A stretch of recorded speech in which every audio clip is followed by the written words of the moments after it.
আসসালামু আলাইকুম প্রিয় এভরিওয়ান, সবাই কেমন আছেন? আশা করি আল্লাহর রহমতে সবাই ভালো আছেন। আমি আপনাদের মাঝে আবারও নতুন একটি ভিডিও নিয়ে এসেছি। আজকের গল্পটির নাম হচ্ছে অপলক মায়া।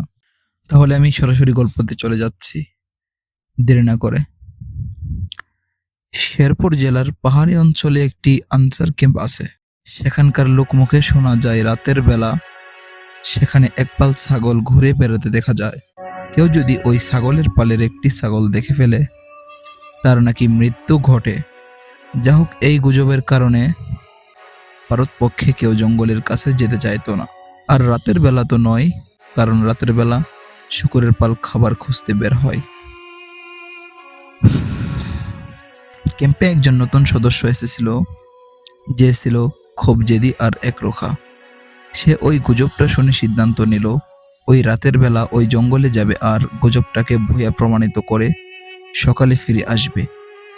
সবার নিষেধ উপেক্ষা করে এক রাতে ওই সদস্য জঙ্গলের ভিতর ঢুকলো। প্রচন্ড আত্মবিশ্বাস আর সাহসের সাথে জঙ্গলের গভীর থেকে আরো গভীরে যেতে থাকলো। হঠাৎ খসখস করে বনঝোপের ভিতর শব্দ হলো। সদস্য তার হাতের টর্চ লাইট দিয়ে ঝোপে আলো ফেললো। তাকে চমকে দিয়ে একটা মাঝারি সাইজের ছাগল চোখের সামনে দিয়ে দৌড়ে পালালো। ব্যাপারটাতে ভয়ের কিছুই নেই, কিন্তু তখনই ওই সদস্যের আত্মবিশ্বাস চুরমার হয়ে গেল। তার সাহসের স্থানে চেপে বসলো ভয়। পিছনে আবার খসখস শব্দ। সদস্য আর দাঁড়িয়ে থাকতে পারলো না, সমস্ত শক্তি দিয়ে দৌড় লাগলো। ক্যাম্পের নিশানা ভুলে গেল, তার পিছনে তারা করতে লাগলো ওই খসখস শব্দ। সদস্য দৌড়াতে দৌড়াতে এক ছোট লেকের ধারে এসে পৌঁছালো। কিনারায় একটা নৌকা বাঁধা ছিল। সদস্যের মনে হলো এই নৌকাটাই তাকে বাঁচাতে পারবে। সে নৌকায় উঠে বসলো। নৌকা দিয়ে লেকের মাঝামাঝি চলে এলো। সে ঠিক করলো ভোর না হওয়া পর্যন্ত এক চুলও এখান থেকে নড়বে না। কিছু সময় কেটে গেল। হঠাৎ জঙ্গলে আবার খসখস শব্দ। সদস্য ভীত চোখে তাকিয়ে থাকলো। শব্দ যেখান থেকে আসছে সেখানে জঙ্গলের ভিতর থেকে সাদা ফ্রক পরা একটা 11-12 বছরের মেয়ে বের হয়ে এলো। মেয়েটার মুখে নিষ্ঠুর হাসি ছিল, চোখে ছিল অপলক মায়া। সদস্যটা ধূমপান করত। তার পকেটে ছিল একটা পুরো সিগারেটের প্যাকেট আর ম্যাচ। সে শুনেছিল যে আগুন থাকলে নাকি এসব জিনিস কোনো ক্ষতি করতে পারে না, কাছেও আসতে পারে না। তাই সে সিগারেট ধরালো। হঠাৎ মেয়েটা রক্তহীন করে একটা অট্ট হাসি দিয়ে বলল, কতক্ষণ সিগারেট খাবি? আগুন তো নিভেই যাবে, আলো তো এক সময় শেষ হবে, তখন বাঁচবি না। সদস্য থরপর করে কাঁপতে লাগলো। চেইন স্মোকারের মতো একটা সিগারেট শেষ না হতেই আরেকটা ধরাতে লাগলো।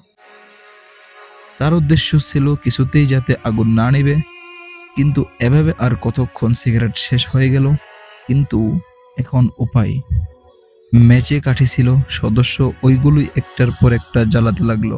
মেয়েটা লেকের তীরে ঠাই দাঁড়িয়েছিল, একজনের বাঁচার অপেক্ষা আর একজনের মরার। খুব আকাশ ফর্সা হয়ে দিগন্ত আলো ছড়াতে লাগলো। বাতাসে ভেসে এলো আল্লাহু আকবার ধ্বনিতে ফজরের আজান। লেকের পানি ভোরের তাজা স্নিগ্ধ বাতাসে ঢেউ খেলাতে লাগলো। জঙ্গলে একটা থমথমে ভাব বিরাজমান।